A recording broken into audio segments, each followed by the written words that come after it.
بسم اللہ الرحمن الرحیم۔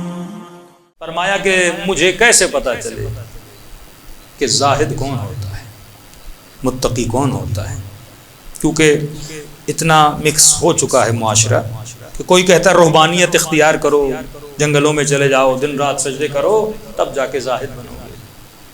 کچھ لوگ پٹڑی سے اس طرف اتر گئے ہیں، دن رات دنیا میں ہیں، تو مجھے کیسے پتہ چلے کہ زہد کہاں کسے جاتا ہے، کہ میں ایسا بنوں کہ میں مقام زہد پر پہنچوں، مقام تقویٰ پر پہنچوں۔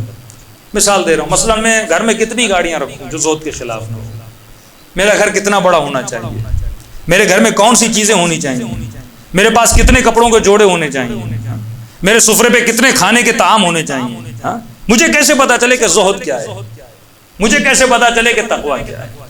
3 کیٹیگریز اہل بیت نے بتائی، اس کو سمجھ لیجئے۔ کچھ لوگ تقویٰ کے میدان میں بھی کافی 4 قدم آگے چلے جاتے ہیں، جو وہ بھی خلاف اسلام ہے، جیسے مسیحی کبھی ان کے پادری شادی نہیں کرتے، بدھسٹ کو دیکھ لیں، تو یہ اسلام کے خلاف ہے۔ امام نے 3 کیٹیگریز بتائیں، فرمایا پہلی کیٹیگری یہ ہے زہد کی، کہ تمہاری زندگی میں کچھ ایسی چیزیں ہیں جن کی تمہاری زندگی میں ضرورت ہے۔ ضرورت سے مراد اگر وہ نہ ہو تو تمہارا جسم فاسد ہو جائے۔ مثلا میرے جسم کو کھانے کی ضرورت ہے، اگر میں اسے کھانا نہیں دوں گا تو کمزور ہو جاؤں گا، اور جب کمزور ہو جاؤں گا تو بیمار ہو جاؤں گا، اور بیماری کے بعد موت آ جائے گی۔ تو جس غذا کی جسم کو ضرورت ہے اسے پورا کر، یہ خلاف زہد نہیں ہے، یہ خلاف تقویٰ نہیں ہے۔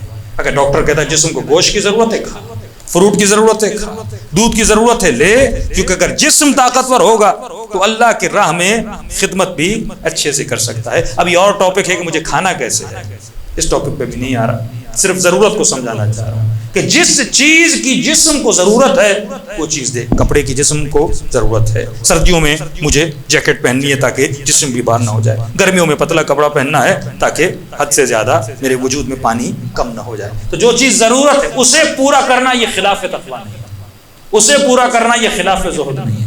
دوسری کیٹیگری ایک ایسی چیز ہے جس کی میری زندگی میں ضرورت نہیں ہے لیکن میرا احتیاج ہے۔ 2 کیٹیگریز ہیں، وہ ضرورت جس کے نہ ہونے سے موت آ جائے، جیسے کھانا، پانی، سردی کے موسم میں گرم لباس، اگر یہ نہ ہو تو شاید مجھے موت آ جائے۔ ایک وہ ضرورت ہے جس کے نہ ہونے سے موت نہیں آئے گی لیکن میری زندگی مشقت میں پڑ جائے گی، سختی میں پڑ جائے گی۔ مثال کے طور پر آپ کا اس جگہ پہ گھر ہے اور یہاں سے آپ کو پنڈی جانا ہے، ٹھیک ہے، ڈیلی بیسس پہ آپ کو پنڈی جانا ہے، اور آپ اگر گاڑی نہیں لیتے تو آپ مشقت میں پڑتے ہیں، اگر آپ موٹر بائک نہیں لیتے تو آپ زحمت میں پڑتے ہیں۔ ضرورت نہیں ہے لیکن اس کے نہ ہونے سے میں زحمت میں پڑوں گا، تو اب گاڑی لینا یہ بھی خلاف تقویٰ نہیں ہے۔ لانگ روٹ پہ آپ کو جانا ہے، آپ کو بڑی گاڑی چاہیے، لانگ روٹ کے لیے بڑی گاڑی لینا یہ خلاف تقویٰ نہیں ہے۔ میرے پاس 2 کمرے کا گھر ہے لیکن بچے میرے 5 ہیں، رہ تو 2 کمروں میں بھی سکتے ہیں لیکن زحمت میں چلے جائیں گے، لہٰذا میں اپنے بچوں کے لیے بڑا گھر لیتا ہوں 5 کمروں کا، یہ خلاف تقویٰ نہیں ہے، یہ خلاف زہد نہیں ہے۔ تو وہ اس ہر چیز کو تم پورا کر سکتے ہو جس کا تمہاری زندگی میں احتیاج ہے، جس کے نہ ہونے سے تم زحمت میں پڑو گے، مرو گے نہیں لیکن زحمت میں پڑو گے۔ اب گاڑی نہیں ہے، رات کو بیوی بیمار ہو گئی، مجھے بارش کا موسم ہے، مجھے ہاسپٹل جانا ہے، اب گاڑی نہیں ہوگی تو کیا ہو جائے گا؟ ظاہر ہے اس بیوی کو کیسے لے کر جاؤں گا، تو میں زحمت میں پڑ جاؤں گا، لہٰذا گاڑی رکھنا یہ خلاف تقویٰ نہیں ہے۔ بچے اتنے ہو گئے، بڑا گھر لینا یہ خلاف تقویٰ نہیں ہے۔ تیسری چیز ہے جو خلاف تقویٰ ہے، جو میری ضرورت بھی نہیں ہے، میرا احتیاج بھی نہیں ہے لیکن میری شہوت ہے۔ مثال کے طور پہ بعض خواتین کو پرس رکھنے کا بڑا شوق ہوتا ہے، ایک شوہر نے لے کر دیا، کہتے نہیں مجھے اور چاہیے، 2 دیے، 3 دیے، وہ کلیکشن بنا دیتی ہیں۔ بعض جوانوں کو بوٹ بڑے پسند ہیں، گھر میں جاؤ تو 10 بوٹ پڑے ہوئے ہیں، بوٹس کی کلیکشن۔ بعض کو شرٹس بڑی پسند ہے، بعض کو جینس بڑی پسند ہے، اس کی ہر انسان کی اپنی پسند ہے، اس کی کلیکشن جمع کرتا ہے۔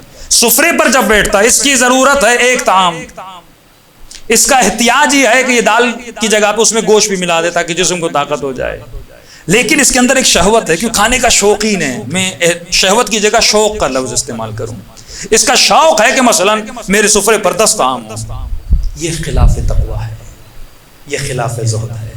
تمہاری ضرورت ایک لباس ہے، تمہارا احتیاج 7 شرٹس ہیں، ہفتے میں ڈیلی بیسس پہ چینج کرو، لیکن مجھے پسند ہے، جینس پسند ہے، کپڑے پسند ہے، میں ڈیلی بیسس پہ خریدتا جاتا ہوں، یہاں تک کہ میری الماری 25 30 40 کپڑوں سے بھر جاتی ہے۔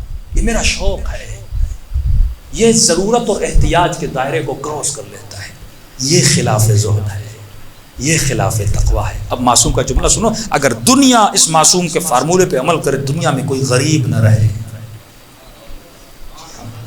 کوئی غریب نہ رہے، یعنی میرے سفرے پہ 2 طعام میری ضرورت و احتیاج کے ہیں، میں نے 7 طعام اور بنائے ہوئے ہیں جو میرا شوق ہے۔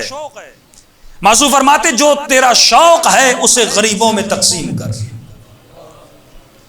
دوسروں کے احتیاج بنا۔ تیرا شوق ہے لیکن کسی کا احتیاج ہے، میرے پاس 1 جوتا 2 جوتے لیکن میں نے 4 اور خریدے ہوئے کیونکہ میرا شوق ہے، لیکن تیرا شوق کسی اور کی ضرورت ہے۔ دوسروں کی ضرورت کو پیدا کر، دوسروں کی ضرورت کو پورا کر۔ اگر تو ایسا کرے گا تو دنیا میں کوئی غریب نہیں رہے گا۔ یہی وہ سوچ ہے امام زمانہ آ کر نافذ کریں گے، اور اگر یہی سوچ دنیا میں پیدا ہو گئی، میری ضرورت یہ ہے کہ میرے پاس پیسہ ہو، میرا احتیاج یہ ہے کہ میرے پاس کچھ ایکسٹرا بھی ہو، کہیں کوئی بیمار نہ ہو جائے، لیکن اس سے زیادہ جو بچ جاتا ہے، جو میں ایکسٹرا آرڈنری جمع کرتا ہوں، نہ وہ میری ضرورت ہے، نہ وہ میرا احتیاج ہے، وہ میرا شوق ہے، وہ میرا ذوق ہے، وہ میری تمنا ہے کہ میں اس کو جمع کرتا ہوں۔ اب اپنے شوق کو پورا کر، کہاں پر؟ غریبوں میں پورا کر۔